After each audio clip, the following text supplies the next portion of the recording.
Infecciones vaginales, características de la microbiota vaginal, incidencia y repercusiones. Introducción. El tema de infecciones genitales es importante, puesto que la mayoría de las ocasiones una mujer puede presentar este tipo de afecciones, por lo que es necesario conocer la microbiota que se presenta en dichas áreas con la finalidad de diferenciar los agentes patógenos causantes de la enfermedad. Y como veremos más adelante, se suele confundir las infecciones genitales como infecciones de transmisión sexual. Sin embargo, existen infecciones que no tienen un carácter sexual estrictamente hablando. Así pues, es necesario el abordaje del tema, puesto que son una de las consultas de carácter ginecológico más frecuentes. Debido a lo anterior, esto repercute en cierto grado en la salud de la misma paciente. A su vez, dichas afecciones pueden originar infertilidad en una mujer. Las repercusiones se dan a nivel tanto social, psicológico y biológico de la mujer. Microbiota vaginal. Como definición, son los microorganismos que colonizan de forma normal la vagina y sin causar daño. En los humanos, representa la concentración de bacterias más alta del cuerpo humano, con la excepción del colon. La microbiota vaginal, dominada por Lactobacillus crispatus, Jenseni y Hasseri, protege a la mucosa frente al establecimiento de microorganismos patógenos mediante 3 mecanismos complementarios. Número 1. La adherencia específica al epitelio, que bloquea su asentamiento. Número 2. La producción de compuestos antimicrobianos. Y número 3. La congregación con los patógenos, que potencia su efecto microbiocida. La microbiota vaginal de una mujer sana, asintomática y en edad fértil comprende diversos microorganismos aerobios, aerobios facultativos y anaerobios obligados. En la siguiente tabla podemos observar la microbiota vaginal normal. La vamos a encontrar en 2 grandes grupos, aerobios y anaerobios. En los aerobios encontramos los gram positivos, como lactobacilos, difteroides, estafilococos aureus, epidermidis, streptococos del grupo beta, enterococos fecalis, estafilococos y actinomycetos israelíes. En los gram negativos, Escherichia coli, Klebsiella, Proteus, Enterobacter, Acinetobacter, Citrobacter y Pseudomonas. En los anaerobios podemos encontrar crocos gram positivos, como Pepto, Streptococcus y Clostridium. En los bacilos gram positivos, Lactobacillus, Propionibacterium, Eubacterium y Bifidobacterium. En los gram negativos, como el grupo de Bacteroides frágiles, como Probeteia, Bacteroides, Fucobacterium, Virenella, y levaduras como Candida albicans. Entre los motivos que pueden causar las complicaciones en la vagina se encuentra la baja o nula producción de estrógenos. Todo esto asociado con la menstruación, sequedad de la vagina, las infecciones por hongos, la práctica del coito o el uso de determinados productos higiénicos que acaban con la función protectora que tiene la microbiota vaginal. La microbiota vaginal tiene una relación muy importante con la edad y pasa por diversas etapas controladas por la actividad endocrina, que condiciona la microarquitectura y función de la cavidad vaginal. En las niñas en etapa fetal reciben los estímulos de las hormonas maternas a través de la placenta y su vagina se coloniza con lactobacilos adquiridos durante el parto al pasar por el canal vaginal. En las niñas premenárquicas el sistema endocrino produce muy pocos estrógenos o en ocasiones es una nula producción, lo que favorece a su vagina presente un epitelio de pocas capas, escasa humedad y en consecuencia una baja cantidad de nutrientes, por lo que esto facilita la colonización vaginal por lactobacilos. El embarazo induce cierta inmunosupresión, con disminución en la actividad del linfocito T. Este efecto será compensado por la disminución del pH vaginal, que será un pH más ácido, debido al aumento de la secreción de glucógeno y por tanto al incremento subsiguiente de la concentración de lactobacilos en el tercer trimestre. La razón de estos cambios es la protección de la mucosa vaginal frente al desarrollo de patógenos vaginales o perinatales. En las mujeres posmenopáusicas, la interrupción del ciclo estrogénico se acompaña de una gran sequedad vaginal o disminución del volumen de exudado vaginal y de sus nutrientes. Como consecuencia, la densidad microbiana disminuye hasta el 1% de los valores del periodo fértil y las bacterias intestinales y de la piel vuelven a ser la microbiota predominante.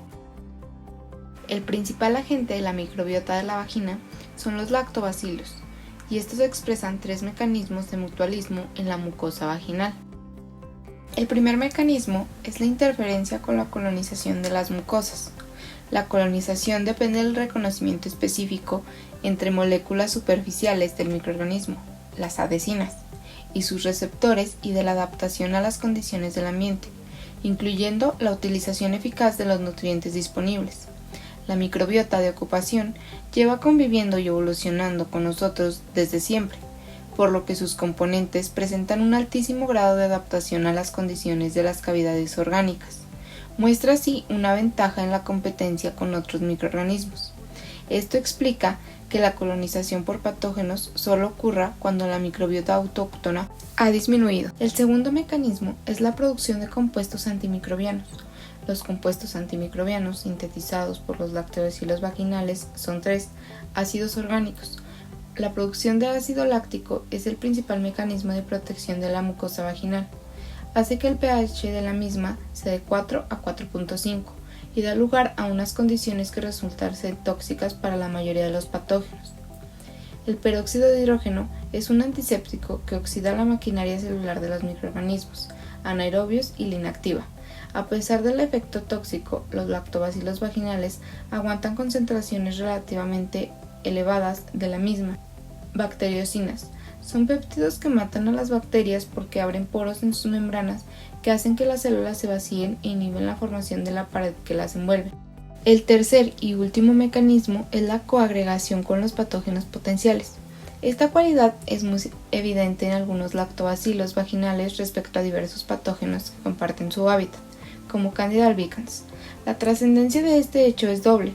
Por un lado, bloquean a las adhesinas del patógeno, que no pueden ya promover su unión a la mucosa, y por otro, la vecindad de ambos microorganismos aumenta la efectividad de los compuestos antimicrobianos producidos por dichos lactobacilos.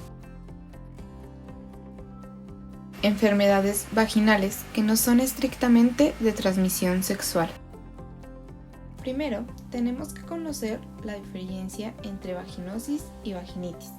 Vaginosis es aquella que no cursa con un proceso inflamatorio y que es de etiología polimicrobiana, como las bacterias de la microbiota. Lo más común es por Gardnerella vaginalis. La vaginitis es un proceso inflamatorio que puede ser vulvovaginitis por Cándida, cervicovaginitis por Cándida o por Trichomonas vaginalis. La vaginosis bacteriana es una de las causas más frecuentes de flujo vaginal anormal entre las mujeres en edad fértil en los países desarrollados. Representa aproximadamente el 40-50% de los casos. Entre las principales bacterias implicadas en el desarrollo de esta entidad se encuentra Gardnerella vaginalis, ciertas especies de Prevotella, bacteroides, Peptostreptococcus y Atopobium vaginae. Entre ellas, Gardnerella vaginalis es fundamental en el mantenimiento de la patología porque se adhiere al epitelio vaginal, generando una matriz que sirve de soporte para el crecimiento de otras bacterias anaerobias. Esta unión da lugar a una biopelícula llamada biofilm, que se ha relacionado con un aumento de la virulencia y la patogenicidad de la infección y que asimismo puede dificultar la curación de la vaginosis bacteriana. Adicionalmente, se han identificado otras especies como Atopobium vaginae, hasta ahora desconocidas, resistentes a algunos antibióticos que se usaban de forma habitual en estas infecciones, como el metronidazol. Vaginosis bacteriana. Este padecimiento se caracteriza por una alteración en la flora vaginal normal, un síndrome polimicrobiano que resulta del reemplazo de los lactobacilos normales, productores de peróxido de hidrógeno, aumentando la concentración de Gardnerella vaginalis, bacterias anaerobias. Es la causa más frecuente de vulvovaginitis y secreción vaginal de mal olor. Sin embargo, puede ser asintomática hasta en un 50% de los pacientes. Se utiliza el término vaginosis más que vaginitis debido a la ausencia de inflamación de la mucosa vaginal, como la que se presenta en las infecciones candidiásicas.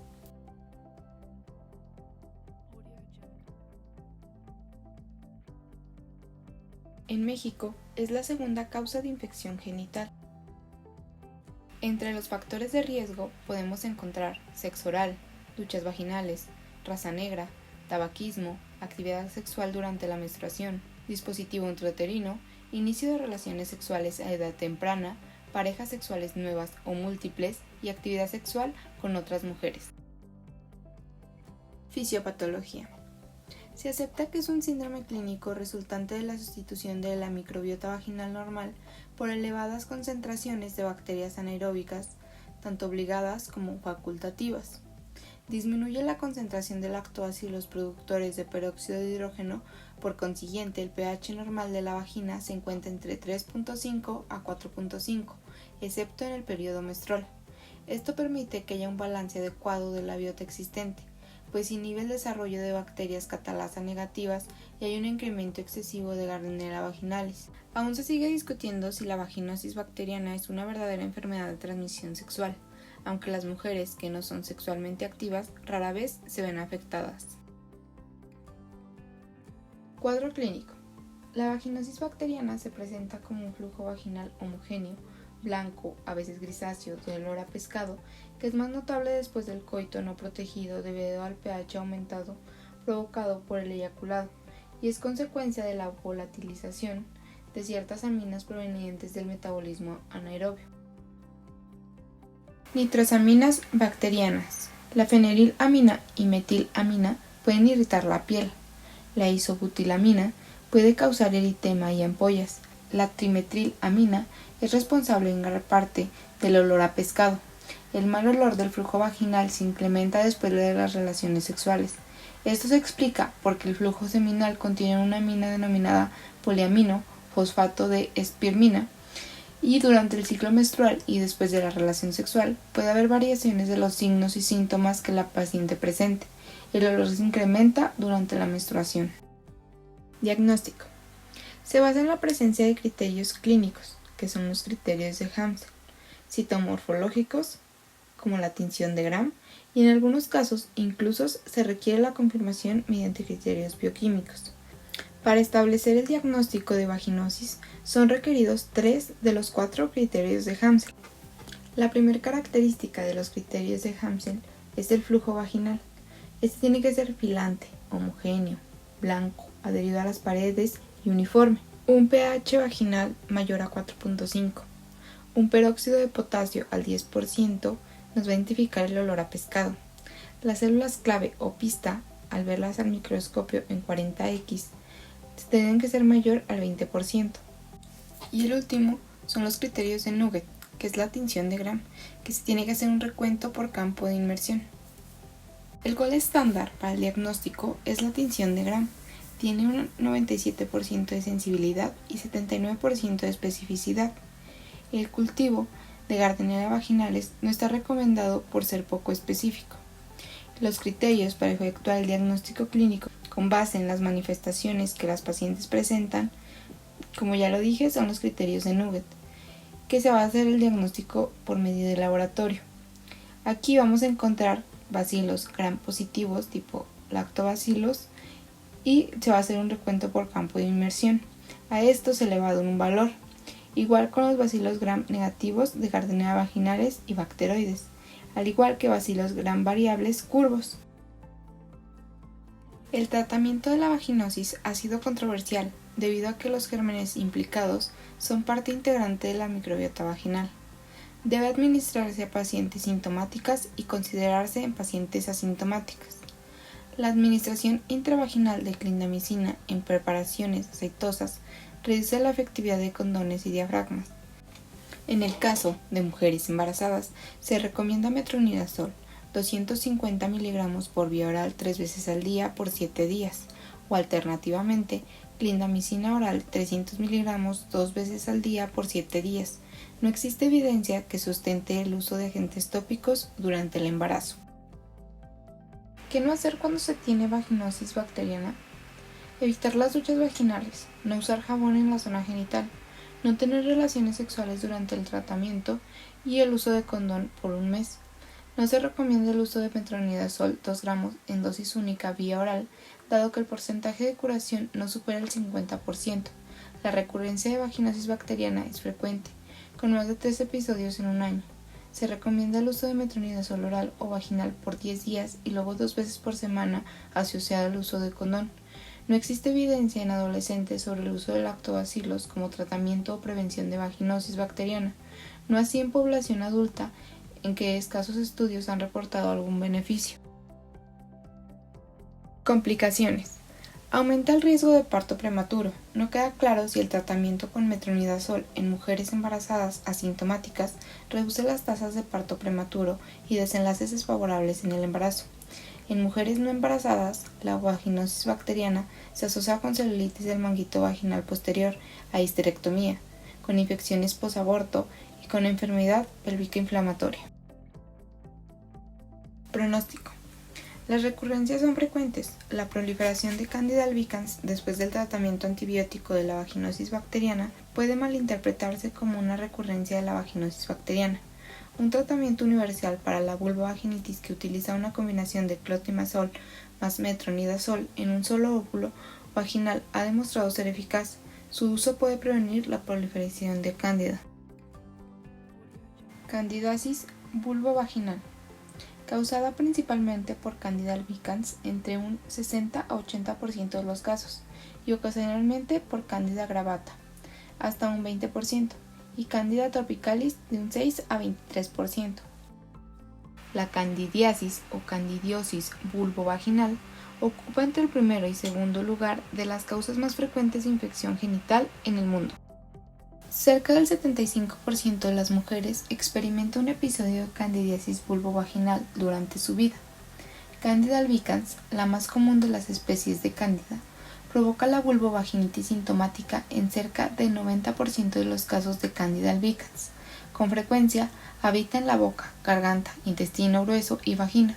Son parte integrante de la microbiota habitual, que coloniza tanto el trayecto intestinal como la vagina, lo cual hace que su control se vuelva más difícil. La colonización de Cándida a nivel vaginal no necesariamente representa un problema.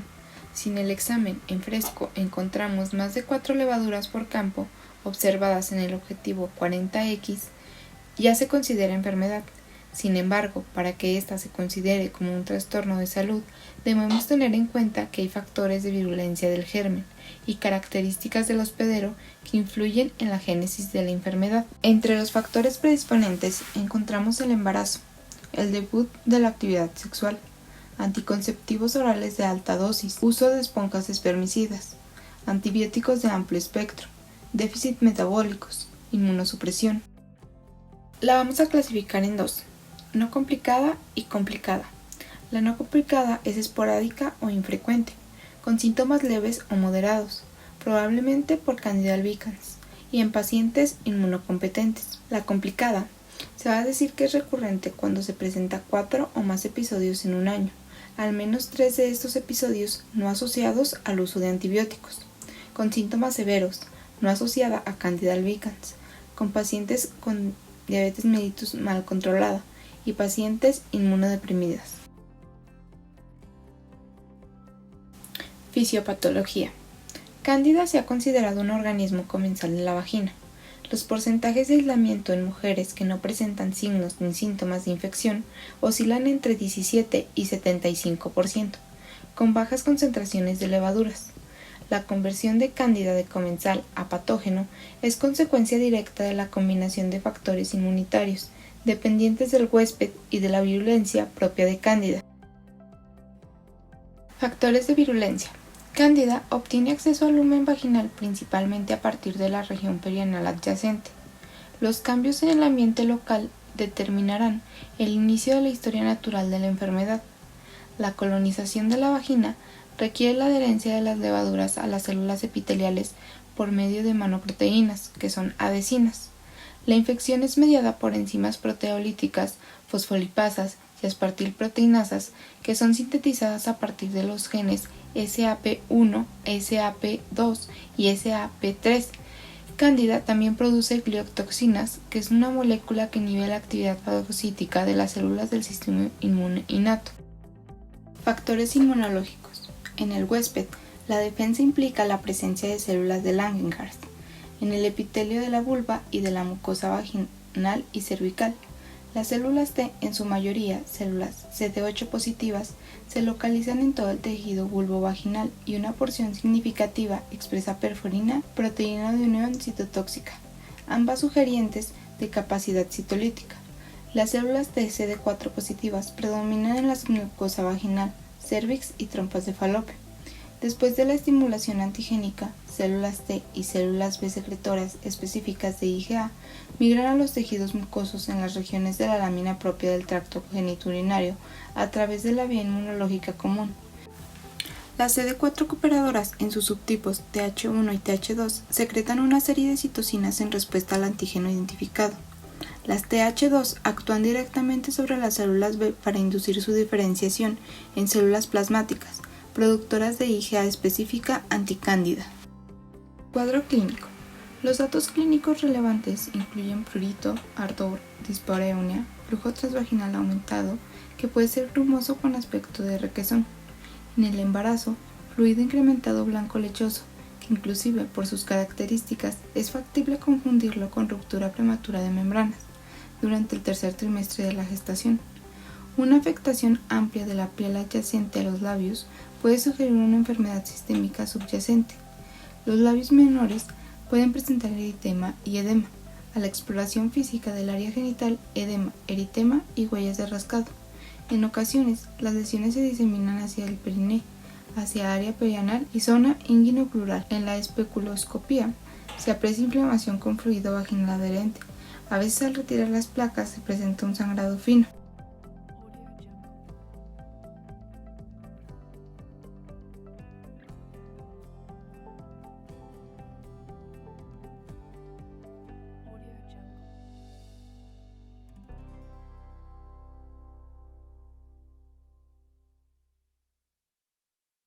Audio Jungle.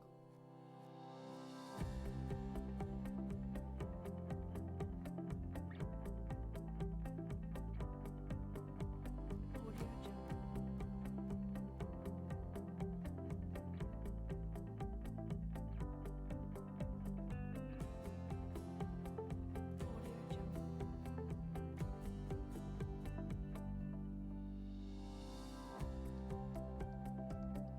Diagnóstico.